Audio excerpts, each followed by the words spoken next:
안녕하세요. 여러분은 부부 사이에서 가장 중요한 게 무엇이라고 생각하시나요? 저는 믿음이라고 생각합니다. 그런데 제가 결혼한 지 5년 차에 남편에 대한 믿음이 한순간에 무너졌습니다. 남편은 저 모르게 바람을 피웠고 시모가 상간녀를 두둔하자 남편까지 어쩔 수 없다며 이혼을 요구했어요. 야, 살다 보면 그럴 수도 있는 거지. 마음이 벼란 걸 나더러 어쩌라고. 바람을 피워놓고 저렇게 큰 소리를 치던 놈이 바로 제 남편이었습니다. 그래서 저는 자기가 잘나서 성공한 줄 알았던 남편에게 현실을 깨닫게 해주었습니다. 다른 분들도 똑같겠지만 저에게 있어 결혼 생활은 결코 쉽지 않았습니다. 결혼이란 서로의 이해하고 양보를 해야 한다는데 혼자만의 노력으로는 달라지는 게 없더라고요. 물론 저도 좋았던 시절이 있었습니다. 남편과 저는 연애하던 시절 정말 행복했습니다. 지인을 통해 만났는데 처음 만난 날부터 서로 호감을 갖게 되었고 만난 지 한 달도 되지 않아 사귀게 되었죠. 제가 몸이 좀 약한 편이라 감기에 자주 걸렸는데 남편은 퇴근 후 제가 아프다는 얘기를 듣고는 약을 사들고 찾아올 때가 많았습니다. 지희야, 현관 앞에 약 뒀으니까 얼른 먹고 낫자. 집 앞까지 다녀갔어? 전화하지. 그리고 병원 가서 약 지어왔는데. 그래도 혹시나 싶어서 쌍화탕 사왔어. 그런데 아픈데 나오려고 했어? 미안하니까 그러지. 미안하면 얼른 나. 밥은 먹었어? 아까 죽 먹었어. 그런데 피곤해서 어떡해. 지금 차 많이 막힐 텐데. 그게 대수야?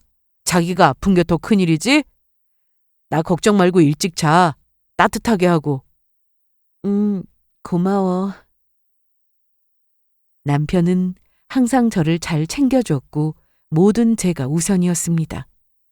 2년 넘게 연애를 하는 동안에도 남편과 크게 싸운 적도 없었고 언제나 저를 위해주는 사람이라고 생각했기에 이런 사람과 결혼하면 평생을 행복하게 살 수 있겠다 생각했습니다. 서로 크게 차이나는 조건도 아니었기에 양가의 반대도 없었어요. 그리고 저희는 결혼까지 했는데 연호 부부처럼 신혼생활 역시 정말 즐거웠습니다. 서로 다니는 회사가 거리가 있어서 퇴근은 따로 했지만 아침에 출근은 항상 같이 했습니다. 둘 중 먼저 일어나는 사람이 아침을 차리기로 했는데 아침잠이 좀 많던 남편은 저보다 일찍 일어나는 날이 많지 않았지만 그럼에도 노력하는 모습을 보여줬습니다. 벌써 일어났어? 나 깨우지. 잘 자는데 뭐하러 깨워. 아직 시간 있는데 더 자. 다 차리고 깨워줄게. 아니야. 같이 하자. 특별한 일 없이 이렇게 남편과 알콩달콩 사는 게 행복이라 생각했어요. 시댁과도 큰 문제가 없이 잘 지냈습니다. 둘 다 맞벌이를 하다 보니 친정은 물론 시댁에서도 반찬을 해서 주실 때가 많았습니다. 아무래도 남편은 어머님이 직접 만드신 반찬을 더 좋아했기에 어머님이 반찬을 해서 갖다 주시면 아침은 물론 퇴근하고 저녁에 집에 와서 밥을 먹을 때도 꼭 상위에 올렸습니다. 그러던 어느 날 퇴근하고 집에 왔는데 현관 앞에 무언가가 있더라고요. 확인해 보니 어머님이 두고 가신 반찬이었습니다. 시댁에서 저희 집까지는 거리가 그렇게 멀진 않았지만 어머님은 특별한 일 없이는 집에 오는 일은 거의 없었어요. 저를 자주 부르지도 않으셨고요. 그런데 반찬 떨어질 때가 됐다 싶으면 이렇게 몰래 가져다 두고 가셨습니다. 일부러 저 퇴근해서 집에 올 시간에 맞춰 문 앞에 놓고 가셨는데 그 안에는 반찬만 있는 게 아니었습니다. 꼭 손편지를 쓰셔서 반찬통 사이에 끼워 넣으셨는데 읽어보면 감동 그 자체였습니다. 지희야, 김치는 바로 냉장고에 넣고 다른 건 먹을 만큼 덜어서 바로 먹어. 일부러 적게 했어. 매일 똑같은 반찬 먹으면 질리잖아. 맛없어도 항상 맛있게 먹어줘서 고맙다. 결혼 전부터 어머님으로부터 손편지를 참 많이 받았는데 그러다 보니 제 화장대 서랍을 열어보면 어머님의 편지로 가득했습니다. 남편과도 이런 편지를 주고받은 적이 거의 없는데 누가 보면 연애 편지인 줄 알 정도로 어머님과 저는 서로 편지를 주고받고 하며 그렇게 가깝게 지냈습니다. 남편에게는 위로 형이 하나 있는데 이미 결혼을 해서 다른 지역에서 살고 있었어요. 그래서 평소엔 얼굴 볼 일이 거의 없고 명절이나 어머님 생신 때 주로 만났죠. 어머님은 그래서 저한테 항상 자주 보고 살자고 하셨습니다. 저는 남편 없이도 혼자 시댁에 자주 갔습니다. 어머님이 혼자 사셨기 때문에 평일에 퇴근하고 들리기도 했고 주말에 약속이 없으면 어머님과 둘이 만나 시간을 보내기도 했습니다. 남편은 자기보다 어머님을 더 챙기는 것 같다며 서운해하기도 했는데 그 정도로 어머님과 저는 사이가 아주 좋았어요. 그냥 집으로 가라니까 피곤하게 뭐하러 와? 피곤하긴요. 매일도 아니고 가끔인데 뭐 어때요? 오늘 아파트에 장 섰더라고요. 그래서 어머님 좋아하시는 순대볶음 좀 샀어요. 그건 지인 너도 좋아하잖아. 그래서 제가 먹을 것도 샀어요. 잘했다. 차 막히겠어. 얼른 가. 네, 어머님. 혼자 계신다고 식사 거르지 마시고 잘 챙겨 드세요. 아셨죠? 그래, 걱정하지 말래도. 어머님은 따로 만나시는 친구분들도 많지 않았습니다. 그래서 평일이고 주말이고 집에 혼자 계실 때가 많았어요. 그래서 시댁 근처 문화센터에 요가부터 시작해서 서예, 독서 등 어머님이 좋아하실 만한 수업으로 등록도 해드렸습니다. 어머님은 제 덕분에 하루하루 바쁘게 지내게 됐다며 좋아하셨고 확실히 전보다 활력이 생긴 것 같아서 보기 좋았습니다. 그러던 어느 날 저는 회사를 그만두게 됐습니다. 대학 졸업 후 바로 취업해서 다니기 시작한 회사라서 고민을 많이 했는데 육체적, 정신적으로 너무 힘들어서 회사에 사정을 얘기하고 그만두기를 결정했습니다. 남편 역시 제 의견을 존중해 주었습니다. 고마워. 고마울 것도 많다. 그동안 쉬지도 못하고 매일 일했으니까 이제 아무것도 하지 말고 실컷 놀아. 놀기는 그동안 제대로 못했던 살림 열심히 해야지. 집 안 깨끗해도 돼. 대충 치우고 자기 하고 싶은 거 해. 알았지? 말이라도 저렇게 해주니 고마웠습니다. 사실 제가 남편과 결혼하고 얼마 되지 않아 임신을 했었는데 회사에서 받은 스트레스가 너무 심해 유산이 된 적이 있었습니다. 그래서 제 건강과 앞으로 미래를 위해 이런 결정을 하게 되었습니다. 저는 그렇게 전업주부가 되었는데 아침 일찍 출근하는 남편을 위해 맞벌이를 할 때보다 아침에 더 신경을 썼습니다. 와, 이게 무슨 냄새야? 찌개 끓였어? 응. 아니, 언제 일어나서 이걸 다 했어? 그냥 평소보다 30분 더 빨리 일어났어. 얼른 와서 앉아. 어. 맛이 기가 막히네. 이거 장모님 된장이구나? 괜찮아? 당연하지. 된장찌개만큼은 우리 장모님 끓여주신 걸 내가 제일 좋아하잖아. 얼른 먹어. 잘 먹을게. 남편은 중소기업에 재직 중이었는데 회사 규모가 크지는 않았지만 그래도 나름 탄탄한 회사였고 남편이 일을 잘해서 회사에서도 인정받고 있었습니다. 능력이 있다 보니 같이 입사한 동기들보다 승진도 빠른 편이었고요. 저와 결혼하고 나서 2번이나 승진을 했으니 남편은 회사에서도 정말 유능한 직원으로 꼽혔습니다. 남편이 회사에서 잘 나가니 저도 괜히 기분이 좋았어요. 그래서 저는 전업주부가 된 이후로 집안 살림에 더 신경 썼습니다. 그런데 어머님과 그렇게 사이가 좋았는데 언젠가부터 어머님이 저를 대하는 태도가 좀 달라졌다는 걸 느꼈습니다. 어느 날 평소처럼 저는 어머님의 문화센터 등록을 해드리려고 전화를 드렸는데 그래. 어머님, 이번 달에도 똑같이 등록하면 되는 거죠? 아니다. 그거 등록하지 마. 왜요? 이번엔 다른 수업 들으실래요? 아니, 나 이제 수업 안 들으려고. 어머님은 저와 통화하는 내내 말투도 전과 달랐습니다. 그리고 제가 회사를 다니지 않으니 한 푼이라도 아껴야 하지 않냐며 저에게 톡톡 쏘듯 말씀하셨어요. 넌 어째 그래? 네? 우리 아들이 지금 혼자 돈 버는데 넌 어쩜 돈 쓸 궁리만 하느냐고? 어머님, 문화센터 수업료는 비싸지도 않고 그 정도는 제가 얼마든지 해드릴 수 있어요. 얘 좀 봐라. 너 지금 내 아들이 벌어오는 돈으로 생색내는 거냐? 됐고, 그 수업 안 들어도 나 사는데 아무 지장 없으니 그런 줄 알아. 그리고 돈 아껴 써라. 알았니? 그럼 끊으마. 그렇게 전화를 끊고 보니 이게 뭔가 싶었습니다. 어머님과 저는 모녀까지는 아니어도 가까운 사이라 생각했는데 제가 회사를 그만두고 집에 있게 되면서 어머님이 저를 대하는 태도가 달라진 것에 대해서 서운했습니다.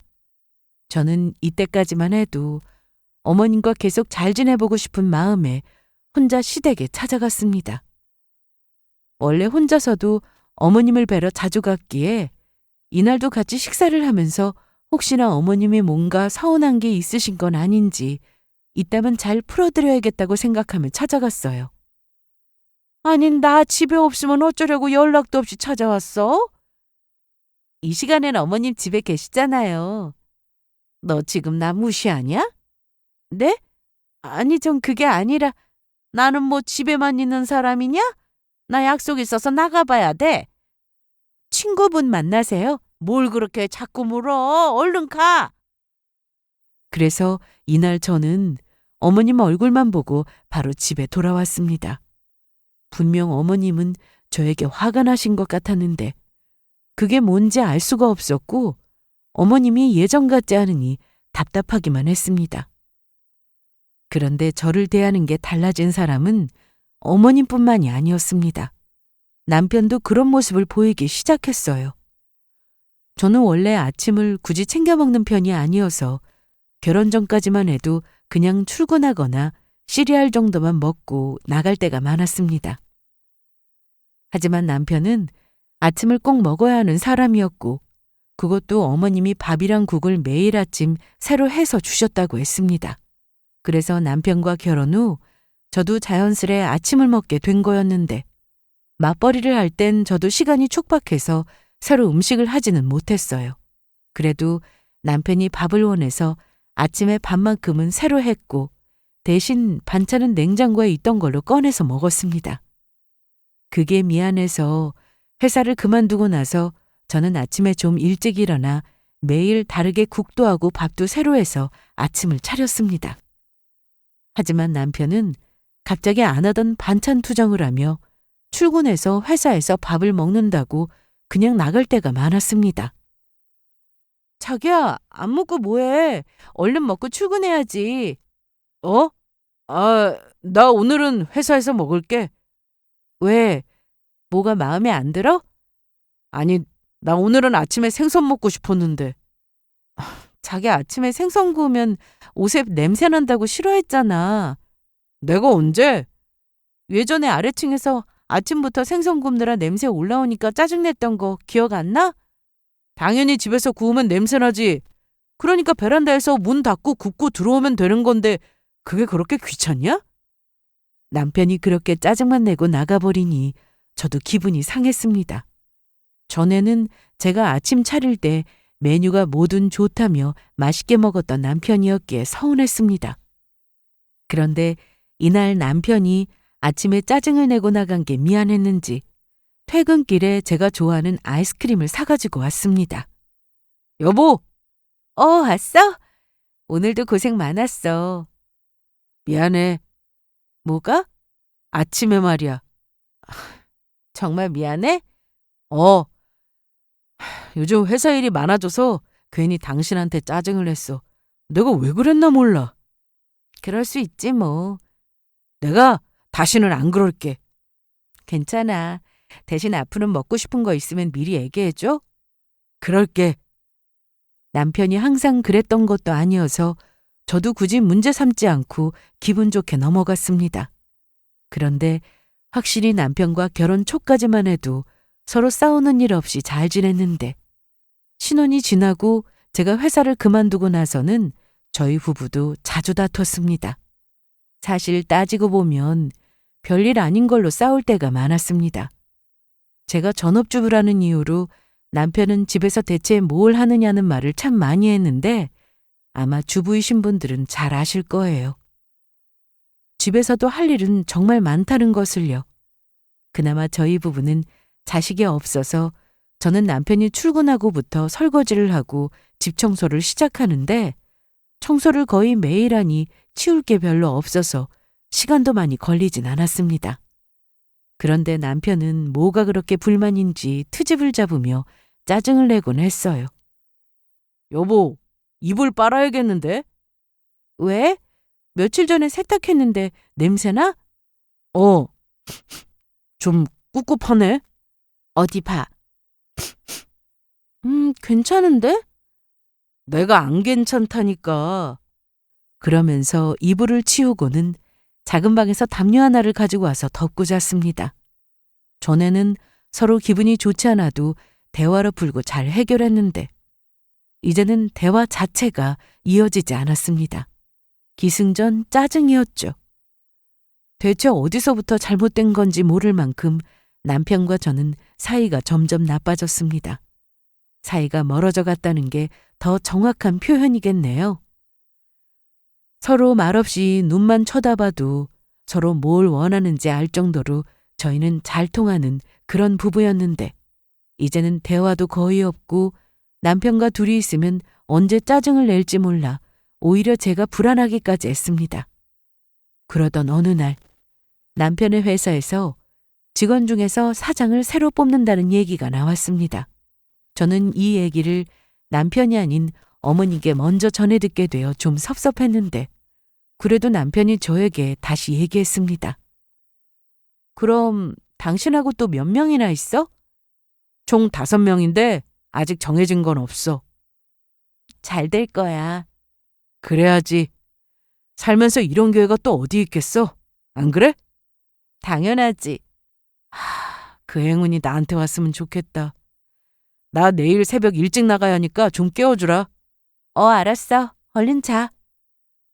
보통 사장 자리는 외부 인사를 알아보거나 혹은 가족이 이어서 하는 경우가 많은데 남편의 회사에서는 정해진 직급 이상 중에서 근무평가가 우수하고 실력 좋은 직원을 뽑는다고 했답니다. 그래서 이 얘기를 듣고 좀 특이하다는 생각을 했는데 암튼 남편에게는 좋은 기회여서 저도 잘 되길 바라고 있었습니다. 그리고 회사 내 직원들 사이에서 남편이 될 거라는 말이 많이 나오고 있다고 하면서 남편은 은근히 기대를 하고 있었습니다. 제가 봐도 그럴만 했습니다. 남편은 일을 정말 잘했고 승진도 빠른 편이었으니 가능성이 높은 건 맞았죠. 암튼 남편은 회사 일에 정말 열심이었고 그럴수록 집에 있는 시간은 점점 줄었습니다. 그러다 보니 친정이나 시댁을 챙기는 건 오로지 제 몫이었습니다. 주희야, 혼자 왔어? 요즘 회사 일로 많이 바빠. 주말에도 나가거든. 그럼 너도 그냥 집에서 쉬지 뭐하러 왔어? 그래도 엄마 생신인데 어떻게 그래? 나는 와야지. 그래, 잘 왔다. 우리 딸 얼굴 보고 좋지?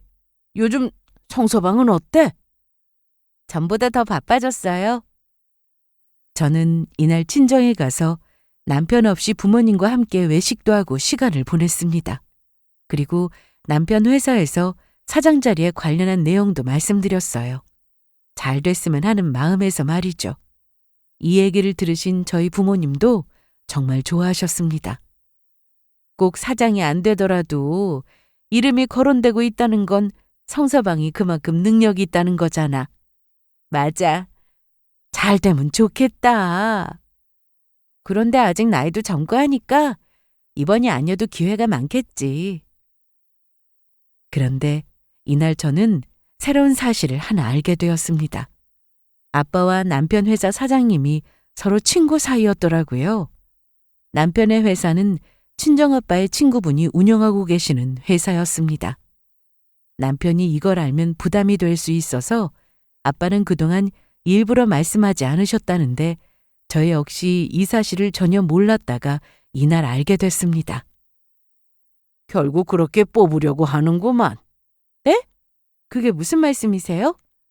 실은 그 회사가 아빠 친구 회사야.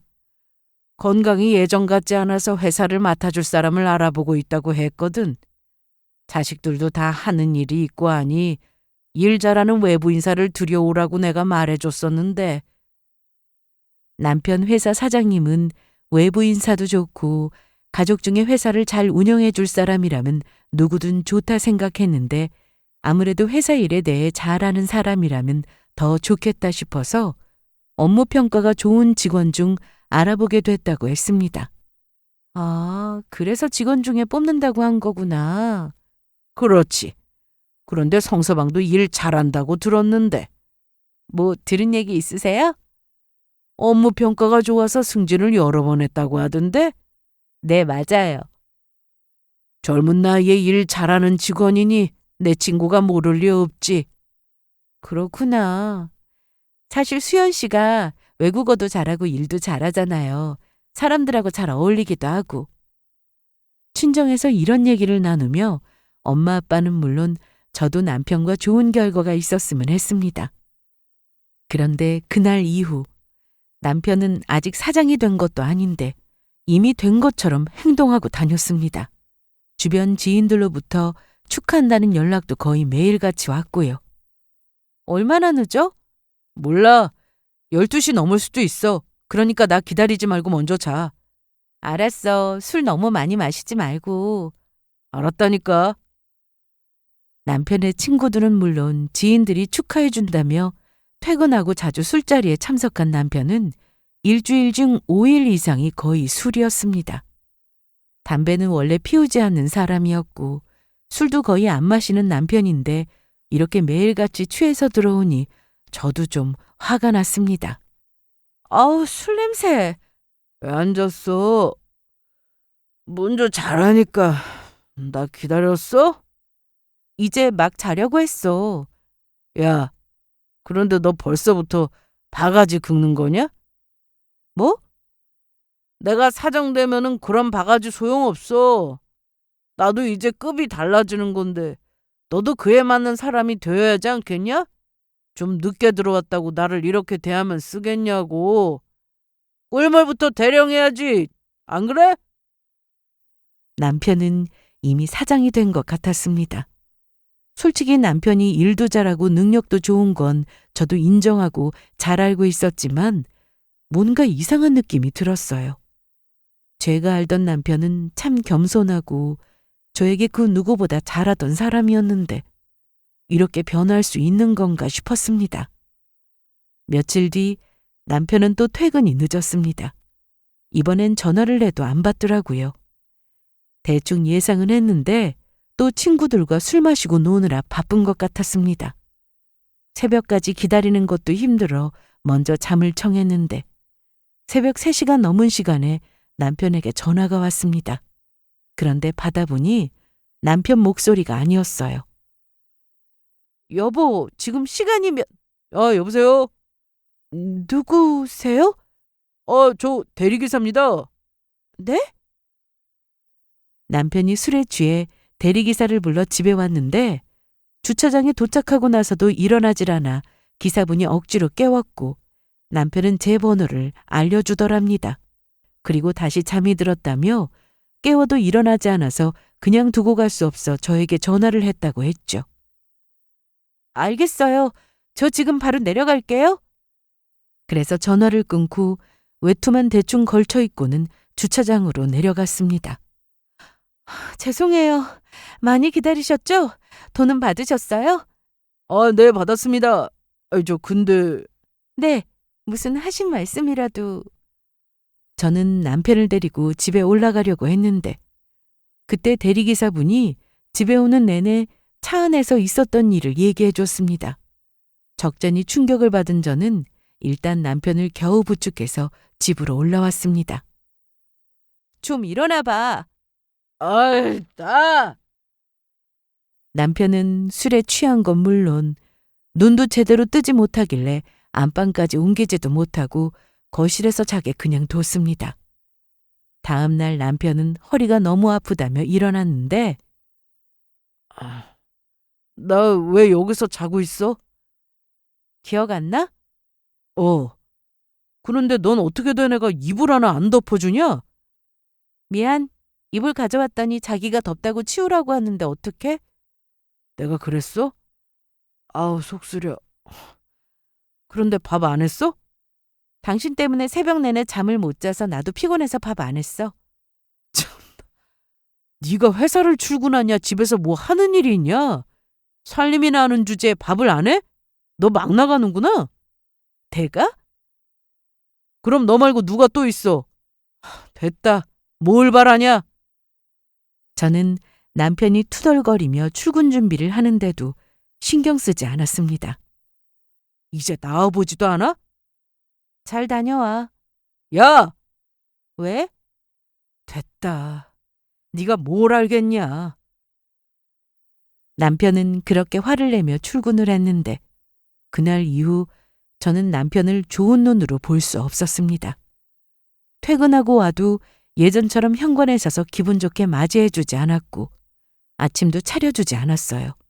이러니 남편은 저에 대한 불만이 쌓여갔죠. 그럼에도 저는 제가 하고 싶은 대로 했습니다. 그로부터 한 달 뒤 남편은 정말 회사의 사장 자리에 앉게 되었습니다.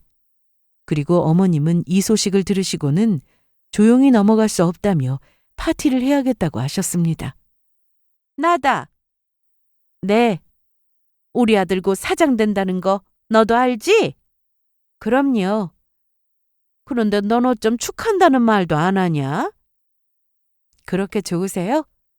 그럼 당연히 좋지. 우리 아들이 평사원으로 입사해서 사장 자리까지 앉는다는데 이게 보통 쉬운 일이야? 그렇죠. 말이 안 되는 일이긴 하죠. 뭐? 제 말은 흔한 일은 아니라고요.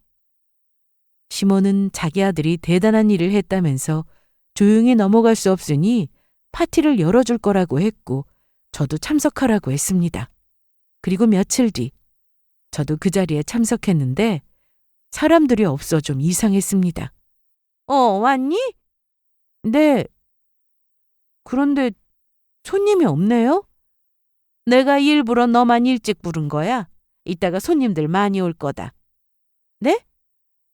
그런데 시모 옆에는 젊은 여자가 같이 있었는데 저는 누군지 단번에 알아볼 수 있었습니다. 그 여자는 저를 흘기듯 쳐다보고는 시모에게 어머님 어머님 하며 애교를 부렸습니다. 이날 시모가 데리고 온 젊은 여자는 남편과 바람이 난 여자였습니다.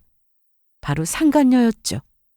아주 뻔뻔하게 이 자리까지 같이 나올 줄은 몰랐는데 오히려 잘 됐다 싶었어요. 같이 온 사람은 누구예요? 궁금하냐? 넌 알 거 없다. 저는 아무것도 모르는 척하며 누군지 물었는데 시모는 그것도 모르고 그 여자가 누군지 알려주지 않았습니다. 그런데 시모는 이 좋은 자리에 제가 있어서는 안 된다며 갑자기 이혼을 하라고 했습니다. 네 주제에 사모님 소리 듣는 게 맞다고 생각하냐? 아무 소리 말고 내 아들하고 갈라서. 하지만 전 당황하지 않았고 웃으면서 전화를 걸었습니다. 네, 지금 좀 와보셔야 될 것 같아요. 네. 아니, 너 누구한테 전화한 거냐? 누굴 불렀어? 그건 이따 보시면 아실 거예요. 아니, 이제 그만 가봐.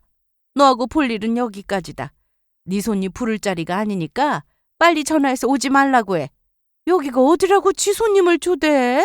참나. 이 와중에 남편은 지희야, 엄마 말대로 해. 그만 가봐. 아니, 수연아. 말을 정확하게 해야지. 너 쟤랑 이혼할 거라며. 정말 그걸 원하세요? 그래, 그걸 원한다. 당신도 어머님하고 같은 생각이고? 제 말에 남편은 고개를 돌리고 제 눈도 못 봤습니다. 미안. 나도 어쩔 수 없어. 우리는 여기까지인 것 같다. 마음이 변한 걸 나더러 어쩌라고. 그래, 알았어.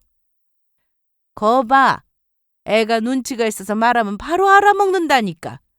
수연이 너는 그렇게 이혼 얘기 못하고 말이야. 진작에 말하고 갈라섰으면 좋잖아. 그런데 지희 너 혹시 우리 아들 사장 됐다고 질척거리고 매달리고 그럴 생각은 아니지? 물론이죠. 어머님 말씀대로 저 이혼할게요. 나중에 딴소리하는 일은 절대 없으시길 바랍니다. 당연하지. 너나 그러지 마라. 그런데 잠시 뒤 아빠가 오셨습니다. 제가 방금 전 전화했던 사람은 바로 아빠였어요. 그리고 아빠와 함께 오신 분이 계셨으니 그분은 바로 남편 회사 사장님이었습니다. 두 분이 친구 사이라는 걸 남편은 전혀 모르고 있었는데 이게 무슨 상황인지 전혀 모르고 있던 남편은 놀란 채 가만히 서 있었어요. 그리고 잠시 뒤 남편은 아빠에게 아주 세게 뺨까지 맞았습니다. 아니, 지금 뭐 하시는 거예요? 남의 집 귀한 아들 얼굴에 왜 손을 대요? 네? 맞을만 하니까 때린 겁니다. 장인어른, 내가 왜 자네 장인어른인가? 그리고 자네가 누굴 만나든 난 상관없네. 하지만 우리 딸하고 깨끗하게 갈라서고 만날 일이지. 이게 무슨 추접스러운 짓이야? 자네같이 부도덕한 인간이 회사의 사장 자리에 앉는 게 맞다고 생각하나? 가슴에 손을 얹고 생각해봐. 자네 같은 사람을 뭘 믿고 직원들이 따르겠나? 절대 안 되는 일이지. 아니, 그게 무슨... 지금 대체 무슨 말씀을 하시는 거예요? 제 아들이 무슨 추접스러운 짓을 했다고? 자네가 그 높은 자리에 앉는 일은 없을 거니 그렇게 알게. 지금 악담하시는 거예요? 악담이 아니라 사실을 말한 겁니다. 제가 남편의 바람을 알게 된 이유. 친정 부모님께 이 사실을 말씀드려서 아빠는 이미 알고 계셨습니다. 저는 그동안 남편이 바람을 피우는 건 전혀 모르고 있었습니다. 남편이 회사 일로만 바쁜 줄 알고 있었어요. 퇴근이 늦다 싶어서 전화해보면 거의 회사에 있다고 해서 믿었습니다. 일을 잘했으니 회사에서도 좋은 평가를 받는 거라 남편이 일을 좋아한다고 생각했던 거죠. 그런데 제가 남편의 외도를 알 수 있었던 건 바로 지난번 주차장에서 만났던 대리기사님의 덕분이었습니다. 그때 기사님 전화를 받고 주차장으로 갔을 때 대리기사가 저에게 이런 얘기를 해주셨어요. 고생하셨어요. 네, 저 그런데... 네? 사모님 되세요? 네, 맞아요. 이날 대리기사로부터 들은 얘기는 정말 충격적이었습니다. 남편은 차 뒷좌석에서 자고 있었는데 대리기사가 본 건 남편 혼자가 아니라 옆에 여자도 한 명 있었다고 했습니다. 뭐라고요? 제가 오지랖일 수도 있는데 나중에 블랙박스 한번 보세요. 제가 집에 오는 내내 무슨 일이 있었느냐고 물으니 대리기사는 말로 다 설명하기가 어렵다고 했습니다. 그래서 그날 저는 남편을 집에 두고는 다시 내려와 블랙박스를 확인했죠. 그런데 그 대리기사 말대로 뒷좌석에서 남편과 그 여자는 서로 끌어안고 난리도 아니었습니다. 그러다 나중에는 그 여자는 내렸고 주차장에서 남편만 혼자 있게 된 거였죠. 이날 저는 남편이 바람이 났다는 걸 알게 되었고 술에 취해 깨어도 일어나지 않는 남편을 보고 핸드폰을 꺼내 상간녀의 존재를 더 확실히 알게 되었습니다. 그런데 어이없는 건 시모까지 상간녀의 존재를 이미 알고 있었습니다. 남편이 어머님과 주고받은 메시지를 보면 제가 집에서 살림도 똑바로 안 한다며 그걸 트집 잡아 이혼하려고 했다는 걸 알 수 있었습니다. 시모는 상간녀와 몇 번 만났는지 저보다 훨씬 더 마음에 든다며 빨리 저와 이혼하고 새 인생 살라는 말까지 했더라고요. 저는 이 사실을 알고 그날부터 열심히 증거를 모았습니다. 매일같이 블랙박스 확인에 핸드폰 확인에 증거를 모으느라 아주 정신없이 살았어요. 저하고 더는 살고 싶지 않아서 이혼하고 다른 여자를 만난 거라면 제가 이렇게까지 화가 나진 않았을 겁니다. 회사를 그만두고 전업주부가 된 이후로 시모는 자기 아들이 번 돈으로 제가 생활하는 게 마음에 들지 않는다며 구박을 했는데 그럼에도 참았습니다. 남편을 믿었으니까요. 그런데 남편마저 저를 배신한 거나 다름이 없었으니 저도 똑같이 해주고 싶었습니다. 저는 남편의 바람을 알게 된 이후로 혹시나 남편이 사장이 되면 어쩌나 걱정했습니다. 남편에 대한 감정 때문도 있었지만 그런 사람이 사장 자리에 올라 떵떵거리며 사는 꼴을 볼 수 없더라고요.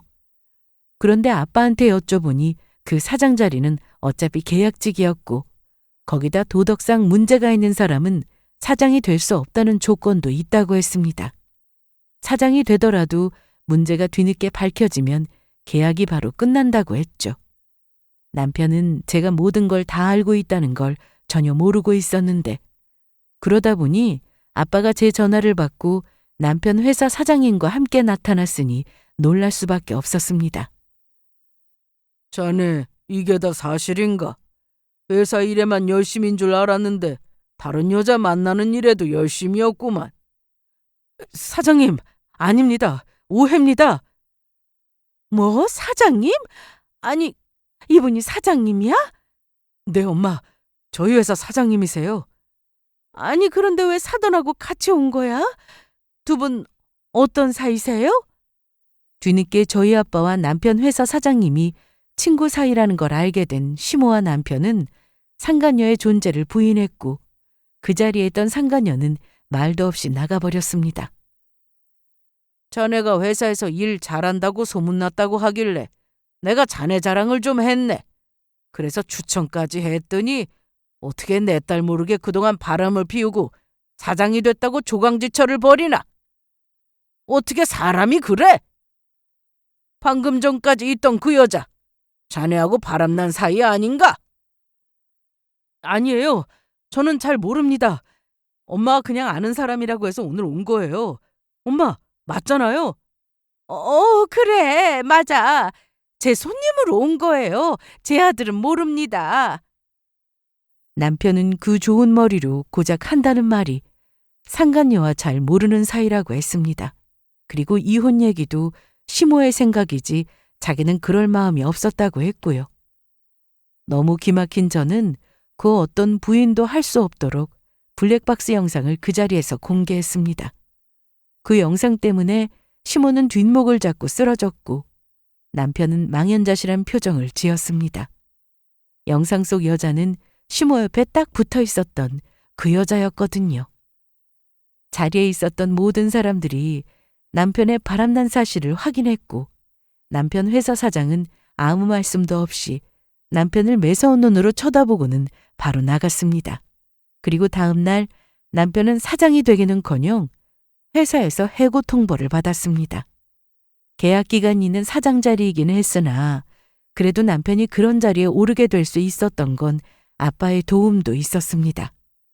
회사 내에서 평가가 우수한 건 물론이고 거기다 아빠의 입김도 더해졌으니 아무래도 남편 회사 사장은 남편을 더 눈여겨봤겠죠. 물론 아빠가 추천을 했다고 해서 그 말만 듣고 남편이 사장으로 결정된 건 아니었습니다. 당연히 회사 내에서 평가가 진행되었겠죠. 그럼에도 최종적으로 회사 사장이 남편을 선택하게 된 것은 아빠의 영향도 없지 않아 있었을 겁니다. 그런데 남편은 그것도 모르고 이미 사장이 된 것처럼 잘난 척하고 저를 무시하고 심지어 바람까지 피웠으니 그에 대한 대가를 치러야 했습니다. 회사에서는 남편보다 더 오래 근무했던 다른 직원이 사장 자리에 앉게 되었는데 그렇다고 남편이 원래의 자리로 돌아가는 건 아니었습니다. 남편의 지저분한 사생활로 인해 회사의 평가에 문제가 생길 수 있다는 이유로 해고가 되었죠. 그리고 저는 그간 준비해 놓은 증거들을 가지고 바로 소송도 시작했습니다. 남편은 회사에서 사장이 취소된 것은 물론 해고까지 되자 저에게 그동안 함부로 했던 행동과는 완전히 다른 모습을 보였는데요. 소송까지 당하자 억울하다고 했습니다. 억울하다고? 뭐가? 당신 그 블랙박스 영상 보고 그러는 거지? 나 그때 정말 실수였어. 딱 한 번 실수였다고. 엄마가 한 번 만나보라고 해서 만났다가 술이 너무 취해서 정말로 실수로 믿어주라. 어? 그걸 핑계라고 되는 거야? 너 그 머리로 어떻게 회사에서 일하냐? 아님 나를 바보로 하는 거야? 남편은 이날 저에게 말도 안 되는 이유를 대면서 이러지 말라고 했는데 너무한다. 내가? 내가 잘 나갈 땐 너도 좋았으면서 내가 회사에서 잘리니까 버리는 거냐? 말은 바로 해. 너야말로 내가 같이 맞벌이 할 땐 안 그러다가 회사 그만두고 집에만 있으니까 무시하고 막말하고 심지어 나 몰래 여자 만나서 나랑 이혼할 궁리하고 이제 와서 다 들키니까 잘 모르는 여자라고? 저는 남편 앞에 또 다른 증거를 보여주었고 남편이 아무 말도 못하자 이번엔 뭐라고 할 거야? 너는 잘 모르는 여자랑 이렇게 매일같이 문자 주고받고 전화통화도 하니? 다정하게 이름까지 불러가면서? 네 말대로 엄마가 시켜서 한 일이라 해도 네가 싫으면 그만인 거야. 너는 아무 생각 없니? 엄마가 시키면 그대로 하는 사람이야? 그냥 인정하고 잘못했다고 해도 용서 못할 일인데 어디까지 거짓이라고 속일 생각이야? 지야. 여보, 미안해. 내가 순간 정신이 어떻게 됐나 봐. 미안하다는 말이 너무 늦었다는 생각은 안 드니? 진짜 미안해. 어? 나 이대로 버릴 거야? 나 싫다는 남자 나도 싫어. 내가 언제 당신 싫다고 했어? 나 당신 아직 좋아해. 사랑한다고. 그럼 행동을 똑바로 했었어야지. 내가 집에 있다고 무시해도 되는 사람이라고 생각한 거야? 이날 남편은 그동안 회사에서 인정받고 스스로도 잘났다고 생각하며 살았는데 한순간에 모든 게 다 무너지고 이혼까지 해야 하는 상황이 되자 제 앞에서 납작 엎드려 빌었습니다. 지야, 이러지 마. 너 원래 이런 사람 아니었잖아. 내가 원래 어떤 사람인데?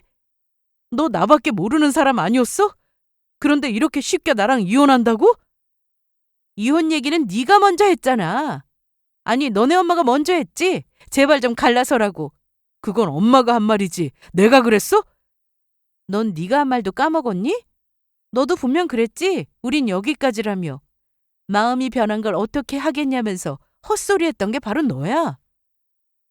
남편은 어떻게든 제 마음을 돌려보려고 했었지만 소용없었습니다.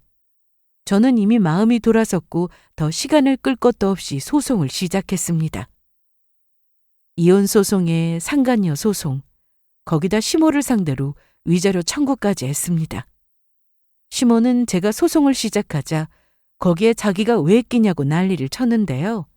남편과 똑같이 말도 안 되는 말을 늘어놓다가 제 말에 아무 말도 하지 못했습니다. 너 미쳤냐? 이 소송 뭐냐? 응? 어머님도 책임 있잖아요. 내가 뭘 어쨌는데? 어머님은 이미 박경아 그 여자의 존재를 알고 계셨잖아요. 그리고 그걸 알면서도 따로 만나서 며느리로 대우하셨고 저하고는 빨리 이혼해서 갈라서라고 하셨고요. 내가 언제 그런 말 했냐? 내가 그 여자 만났다는 증거 있냐? 너 그렇게 의심하는 거 병이다, 병이야. 저는 남편 핸드폰에서 시모와 남편이 서로 주고받은 통 내용을 아주 친절하게 보여드렸고 심지어 남편 차 블랙박스에서 남편과 시모가 대화하는 내용까지 다 확인시켜 드렸습니다. 어머님 아들이 저 몰래 바람 피운 것도 충격이지만 그걸 나무라기는커녕 오히려 저한테 들키지 말라고 오히려 이혼까지 하라고 조언한 어머님이 더 충격이에요. 그럼 네 남편 네가 제대로 단속할 일이지.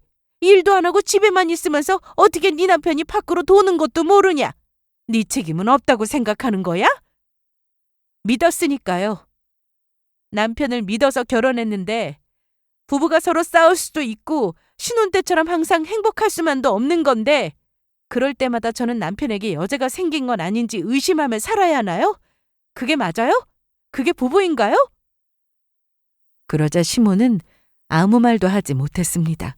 그리고 예정대로 저는 소송을 진행했고 상간녀는 남편이 유부남인 줄 몰랐다고 주장했으나 증거야 수두룩했습니다. 재판은 생각보다 길고 지치는 일이었지만 이왕 시작한 거 끝장을 보고 싶어 저는 처음부터 정말 제대로 준비했습니다. 제가 제출한 증거로는 두 사람이 서로 애칭을 부르며 메시지를 주고받은 내용과 애정행각이 담긴 통화 녹음 파일도 있었고 블랙박스에서 확인한 두 사람이 서로 뒤엉켜 있는 모습까지 빼도 박도 못하는 것들로 정말 많았습니다. 그러다 보니 이건 시간이 문제였지 소송의 결과는 이미 나온 거나 마찬가지였어요. 그렇게 저는 남편과 이혼을 했고 심호로부터 위자료도 받게 되었습니다. 상간녀 소송 역시 처음부터 끝까지 저에게 유리한 재판이었습니다. 완전히 끝날 때까지 시간이 좀 걸리긴 했지만 결국 판결문도 받을 수 있었습니다. 긴 소송으로 인해 저는 많이 지쳐있는 상태였지만 만족했습니다. 전 남편은 본인이 한 행동이 주변 회사에 소문이 나서 죄취업도 되기 힘든 상황이었는데 한때 저희 아빠를 찾아와 부탁을 한 적이 있었습니다. 이혼 후 저는 친정에서 지내고 있었는데 전 남편이 술을 마시고 친정으로 찾아와 아빠에게 이런 말을 했습니다. 장인어른, 저 왔습니다. 이미 다 끝났는데 내가 왜 자네 장인인가? 돌아가게. 저 그동안 지희한테 얼마나 잘했는지 누구보다 잘 아시잖아요. 그렇죠? 솔직히 실수였어요. 주변에서 다들 저더러 젊은 나이에 일 잘한다, 능력 있다고 하고 이러다 정말 사장이 되는 건가 싶은 마음에 들떠 있었다고요. 아무리 그래도 바람은 용서할 수 없는 일이네. 딱 한 번이었습니다. 지희랑 살면서 딱 한 번이었다고요. 그것도 실수요. 실수? 그럼 우리 지희가 자네랑 사는 동안 실수로 바람 한 번 피웠다면 자네는 용서가 되겠나? 실수니까 넘어가 줄 수 있겠느냐고. 아니, 그건 다르죠. 여자랑 남자랑 똑같아요? 자네 지금 장난하나?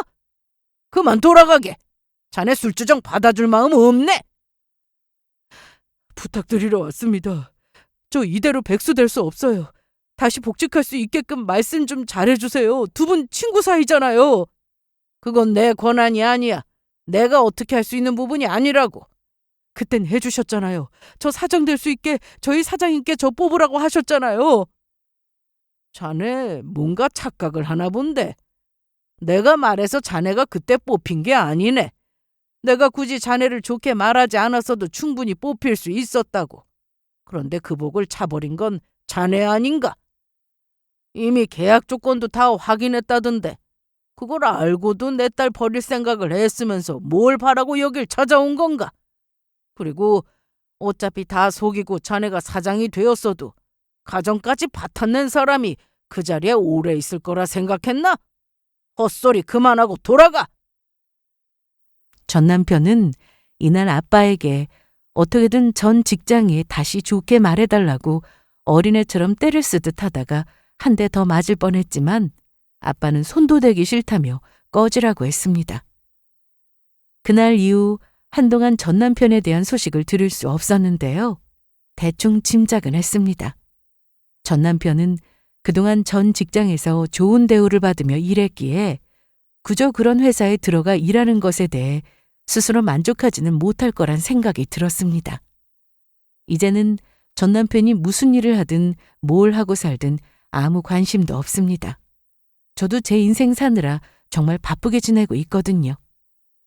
복잡한 소송이 다 끝나고 마음 정리가 된 후 저는 직장을 구해서 다시 직장인이 되었습니다.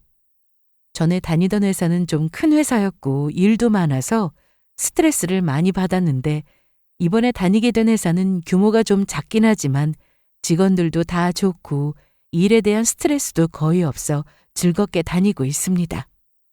제가 원해서 이혼을 한 것은 아니지만 저도 사람이라 힘든 시간을 보냈습니다.